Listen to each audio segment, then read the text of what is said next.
నల్లగొండలో ప్రాజెక్టులకు నీళ్ల రాక ఎండిపోతూ ఉన్నాయి. ఫలితంగా సాగు భూములన్నీ బీడుబారుతోన్నాయి. ఓవైపు వర్షాలు రాక మరోవైపు ప్రాజెక్టుల్లో నీళ్లు లేకపోవడంతో భూగర్భ జలాలు సైతం అందనంత లోతు వెళ్లిపోతున్నాయి. దీంతో రైతులతో పాటు అన్ని వర్గాలలోనూ ఆందోళన నెలకొంది.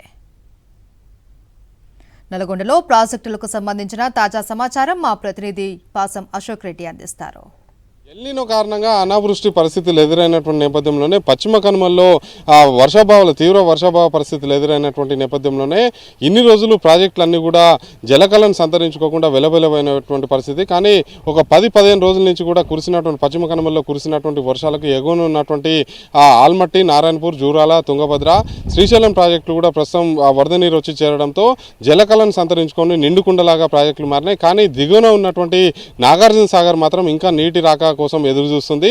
నాగార్జున సాగర్ ప్రధానంగా చూసుకున్నట్లయితే 2 తెలుగు రాష్ట్రాలకు జీవనాడిగా ఉంది. ఇది మొత్తం 2 కెనాల్స్ ద్వారా సాగునీటిని అందిస్తుంది. అదే సమయంలో హైదరాబాద్ మహానగరంతో పాటు అటు ఏపీలో ఉన్నటువంటి గుంటూరు కావచ్చు, మిగిలినటువంటి జిల్లాలు, తెలంగాణలో ఉన్నటువంటి నల్గొండ జిల్లాలకు తాగునీటి ఇక్కట్లు తొలగిపోయేలా కూడా గత 6 దశాబ్దాలు 7 దశాబ్దాలకు కూడా సాగునీటి అవసరాలు తీరుస్తున్నటువంటి ప్రాజెక్టు ప్రస్తుతం అయితే నీటి రాక కోసం ఎదురు చూస్తుంది. మొత్తం ప్రాజెక్టులో చూసుకున్నట్లయితే మొత్తం 312 టీఎంసీల నీటి సామర్థ్యాన్ని కానీ ప్రస్తుతం మనం చూసుకున్నట్లయితే సగం నీరు కూడా లేదు. ప్రస్తుతం 148 టీఎంసీలు మాత్రమే నీరు ఉన్నటువంటి పరిస్థితి. అదే సమయంలో 590 అడుగుల నీటి మట్టం పూర్తిస్థాయి నీటి మట్టం కాగా ప్రస్తుతం అయితే చూసుకున్నట్లయితే నాగర్సాగర్ ప్రాజెక్టులో 520 అడుగులకు మాత్రమే నీరు ఉన్నటువంటి పరిస్థితి. అంటే ఒక వారం రోజుల క్రితం వరకు కూడా డెడ్ స్టోరేజ్కు చేరువై 512 అడుగులకు మాత్రమే నీరు మట్టం ఉండేది.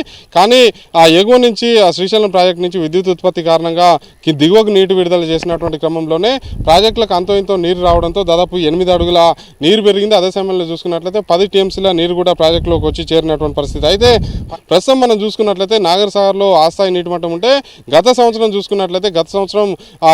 జూలై 29వ తారీఖున ప్రాజెక్టు యొక్క క్రస్ట్ గేట్లను ఎత్తి మొత్తం 26 గేట్ల ద్వారా దిగువకు నీటిని విడుదల చేశారు. ఆ తర్వాత కింద ఉన్నటువంటి పులిచింతల ప్రాజెక్టు కూడా పూర్తిస్థాయిలో నిండింది. దాదాపు 60 రోజుల పాటు కూడా నాగర్సాగర్ క్రస్ట్ గేట్ల ద్వారా నీటి విడుదల జరిగింది. ఇదే రోజు ఆగస్టు 12వ తారీఖున గత సంవత్సరం చూసుకున్నట్లయితే దాదాపు 2,55,000 క్యూసెక్ల నీరు ఇన్ఫ్లో ఉండేది. కానీ ఈ సంవత్సరం చూసుకున్నట్లయితే అది 22,565 క్యూసెక్లు ఉండగా అవుట్ఫ్లో కేవలం 7,829 క్యూసెక్లు మాత్రమే అవుట్ఫ్లో ఉన్నటువంటి పరిస్థితి. అంటే గత సంవత్సరానికి ఈ సంవత్సరానికి అసలు పొంతనే లేదు. పత్తి పంట ఎక్కడ కూడా చూసుకున్నట్లయితే ఒక ఎకరానికి 10 క్వింటాల దిగుబడి వచ్చేటువంటి పత్తి పంట కేవలం జానెడు అంటే వర్షాలు లేకపోవడంతో నీటి వసతి లేకపోవడంతో జానెడు పెరిగినటువంటి పత్తి చెట్టుకి పూలు వచ్చినటువంటి పరిస్థితి. అదే సమయంలో కాయ కూడా ఏర్పడుతున్నటువంటి నేపథ్యంలోనే చెట్టు ఎదుగుదల పూర్తిగా లోపించి దిగుబడి కూడా వచ్చేటువంటి ఆస్కారం లేదు. ప్రత్యామ్నాయ పంటలు సాగు చేయాలని చెప్పేసి ప్రభుత్వం చెప్పినప్పుడు కూడా ఎక్కడ కూడా ప్రత్యామ్నాయ పంటలు సాగు చేసినా కూడా కనీసం దానికి ప్రోత్సాహకాలు లేవు. అదే సమయంలో పంటలకు సంబంధించినటువంటి విత్తనాల కొరత కూడా తీవ్రస్థాయిలో ఉన్నటువంటి పరిస్థితి. ఇది ఎప్పుడో అవగాహన కల్పించాల్సి ఉన్నప్పుడు కూడా అధికారులు కొంత నిర్లక్ష్యంగా వివరించినటువంటి నేపథ్యంలోనే రైతులు కూడా ప్రత్యామ్నాయ పంటల వైపు మళ్ళకుండా బోర్బావుల కింద అంతో ఇంతో నీరు వస్తున్నటువంటి నేపథ్యంలోనే వరి సాగు చేశారు. అదే సమయంలో పత్తి పంట సాగు చేసినటువంటి నేపథ్యంలోనే ఈ పంటలు కూడా నీరు పూర్తిస్థాయిలో అందేటువంటి అవకాశం అయితే లేదు. ప్రస్తుతం అయితే 520 అడుగులకు నాగర్సాగర్ నీరు ఉంది. అదే సమయంలో 312 టీఎంసీలకు కానీ ప్రస్తుతం అయితే 148 టీఎంసీల వద్ద నీటి మట్టం అయితే నీటి సామర్థ్యం అయితే కొనసాగుతున్నటువంటి పరిస్థితి. మరి రాబోయే రోజులు వర్షాలు కురుస్తుందా, ప్రాజెక్ట్ నింతుందా లేదా అనేది కూడా రైతులు ఎదురు చూస్తున్నారు, ఆందోళన కూడా వ్యక్తం చేస్తున్నటువంటి పరిస్థితి ఉంది. నేను పాసం అశోక్ రెడ్డి, సాక్షి టీవీ, నాగర్సాగర్.